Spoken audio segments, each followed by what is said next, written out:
एक चुटकी सिंदूर की कीमत ये गद्दार पाकिस्तान और ये बुज़दिल आतंकवादी क्या जाने, पर नरेंद्र मोदी जी ये जानते थे और इसीलिए उन्होंने नाम रखा ऑपरेशन सिंदूर, जिसे सुन के सबकी भावनाएं जाग उठी और प्रधानमंत्री से हमारी उम्मीदें बहुत ज्यादा बढ़ गई। किंतु सब भालो जार शेष भालो সেটা হলো কি, প্রধানমন্ত্রী কি পারলেন শেষ অবধি দেশের মান মর্যাদা প্রভাব এবং প্রতাপকে অক্ষুণ্ণ রাখতে। सर कहानी बहुत अच्छी बनी, पकोड़े बहुत अच्छे बने, लेकिन सरसों की जगह केरोसिन तेल डाल दिया, बस यही हो गया। অধ্যক্ষ মহোদয়, অপারেশন সিঁদুর তো পরে আসবে, আগে জানতে হবে যে এতগুলো জঙ্গি এলো কোথা থেকে। আজকে হোম মিনিস্টার বলছিলেন যে आए तो क्या हुआ, आ गए तो आ गए। স্যার এরকম ভাবে হয় না, যেখানে হাজার হাজার টুরিস্ট পৌঁছতে পারলো, সেখানে যেখানে 4 জন জঙ্গি পৌঁছতে পারলো, সেখানে কেন 10 জন পুলিশ পৌঁছতে পারলো না, এটা আমরা জানতে চাই। सर हम बोलेंगे कि आपने घर में घुस के मारा तो आप बोलेंगे देश प्रेमी, हम पूछेंगे कि आतंकवादी कहां से आए तो आप बोलेंगे देशद्रोही, हम बोलेंगे वाह मोदी जी वाह तो आप बोलेंगे देश प्रेमी, हम बोलेंगे नरेंद्र मोदी जवाब दो तो आप बोलेंगे देशद्रोही। ऐसा नहीं होता सर, ऐसा नहीं होता। सही है सर, आपके और हमारे बोलने से कुछ जाता भी नहीं आता भी नहीं। জম্মু অ্যান্ড কাশ্মীরের লেফটেন্যান্ট গভর্নর মনোজ সিনহা নিজে পেহেলগাঁও কাণ্ডের সম্বন্ধে সবাইকে বলেছে যে এটি একটি গ্রেভ সিকিউরিটি ল্যাপস। যদি সত্যি এটি একটি চরম নিরাপত্তা ব্যর্থতা হয়ে থাকে, তাহলে কেন ইন্টেলিজেন্স ব্যুরো প্রধানকে কোনো জবাবদিহি করা হলো না? কেন 1 মাসের মধ্যে তার চাকরির মেয়াদ বাড়িয়ে তাকে পুরস্কৃত করা হলো? আপনারা সরিয়ে দিতেন না তাকে, সরিয়ে দিয়ে আপনারা দেশের মানুষকে একটা বার্তা দিতেন that there is no place for intelligence failure and security lapse in this country, কিন্তু আপনারা সেটা করেননি। কালকে আপনারা বললেন যে জয় পান্ডা বল রে থে কে অপারেশন মহাদেবে হয়তো 1 জন জঙ্গি মারা গেছে, আজকে হোম মিনিস্টার বলছেন 3 জন মারা গেছে। আমরা আলোচনাটা ভাগ্যে শুরু করলাম 2 দিন হলো, যদি আরো 2 মাস আগে শুরু করতাম আরো আগে ধরা পড়ে যেত আমাদের চাপে পড়ে। আমরা তো জানি যে কি হচ্ছে, যে স্বরাষ্ট্রমন্ত্রী গতবার সংসদে এবং নির্বাচন ক্ষেত্রে গিয়েও বহুবার এবং আজকে অবধি বলেছেন যে পাক অধিকৃত জম্মু এন্ড কাশ্মীর আমাদের এবং আমরা সেটা যেন তেন প্রকারে নিয়ে ছাড়বো। আমি জানতে চাই যে এত একটা সুবর্ণ সুযোগ থাকার পরেও আমরা কেন এটা হাতছাড়া করলাম? आपने ईंट का जवाब ईंट से दिया, देश चाहता था कि आप ईंट का जवाब पत्थर से दें। पहले बोलते हैं कि पीओके हमारा है, लेके छोड़ेंगे, आज बोल रहे हैं डे 1 से हम तो नॉन एस्केलेटर ही है, वो मारेंगे तो फिर हम मारेंगे, फिर वो मारेंगे, फिर हम मारेंगे, वो 2 मारेंगे हम 10 मारेंगे, वो 26 मारेंगे हम 100 मारेंगे।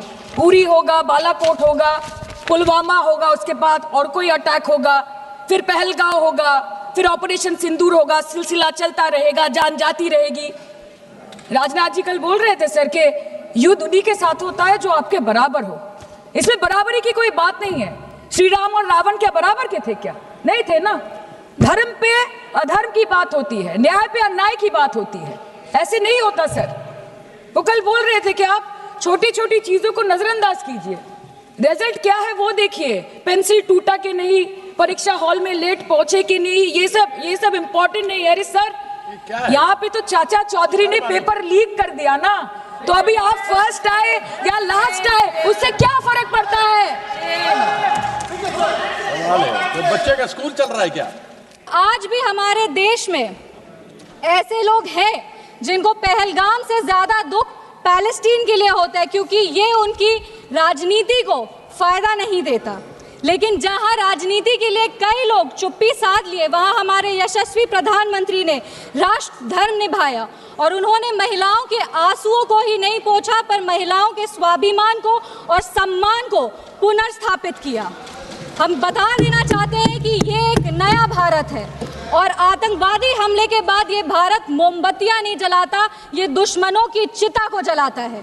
ये शांति चाहता है, पर शांति अपने शर्त पर चाहता है, और अगर अपने शर्त को नहीं पूरा किया जाए तो डिप्लोमेसी से डिस्ट्रक्शन तक का भी रास्ता जानता है।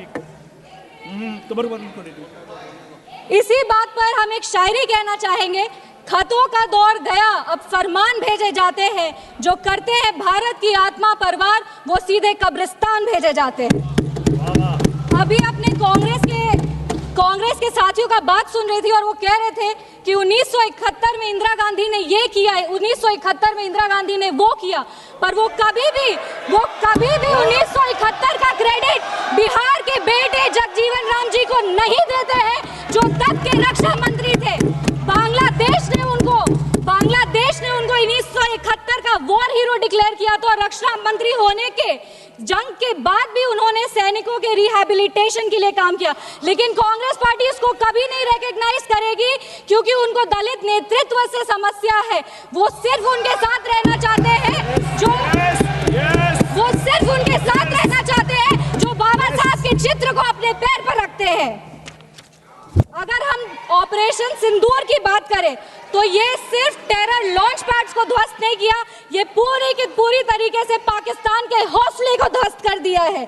लेकिन एक आश्चर्य की बात है मैम, और आश्चर्य की बात यह है कि हमारे दुश्मन देश में एक युवा नेता है और एक युवा नेता हमारे विपक्ष में है। दुश्मन देश का सदन अलग है, हमारे देश का सदन अलग है, वहां के नेता अलग है, यहाँ के नेता अलग है, पर इनका सवाल एक ही है। विपक्ष का सवाल और दुश्मन देश के नेता का सवाल एक कैसे हो सकता है?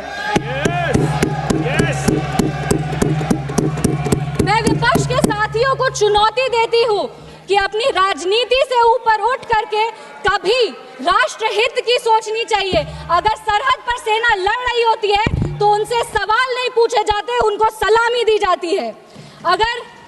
अगर विपक्ष की बात सुबह से सुने जा रहे हैं और उनकी बात को ध्यान से सुने तो वो बार बार कह रहे हैं कि सरकार ने सरेंडर कर दिया, सरकार ने सरेंडर कर दिया। सरेंडर से इनका विशेष लगाव इसीलिए भी है क्योंकि इतिहास गवाह है इन्होंने कितने बार विश्व के सामने भारत का सर झुका दिया है। 1962 में 14,500 वर्ग मील जमीन पर कब्जा कर लिया था। अमेरिका के तब के राष्ट्रपति ने कहा था कि भारत हमसे भीख मांगते हुए आया था। 1971 में वेस्टर्न मीडिया ने प्रधानमंत्री के बारे में जो भी कहा हो, उन्होंने हमारे देश के बारे में, भारत के बारे में कहा कि भारत एक धोखेबाज देश है और भारत नागरिक धोखेबाज लोग हैं। ये था भारत का इमेज आपके शासनकाल में। 1985 में CIA के क्लासिफाइड रिपोर्ट्स है कि विदेशी तंत्र भारत की सरकार को चलाती थी। इनसे जवाब मांगिए। 2001 विश्व के सबसे बड़े लोकतंत्र के सबसे बड़े मंदिर पर हमला हुआ और ये लोग चुप बैठे रह गए। 2008 मुंबई अटैक, पूरी तरीके से देश को झंझोड़ दिया गया, पर इन्होंने कभी नहीं जवाब दिया। अगर आज आतंकवादियों को जवाब दिया है तो वो हमारे यशस्वी प्रधानमंत्री श्री नरेंद्र मोदी जी की सरकार ने दिया है।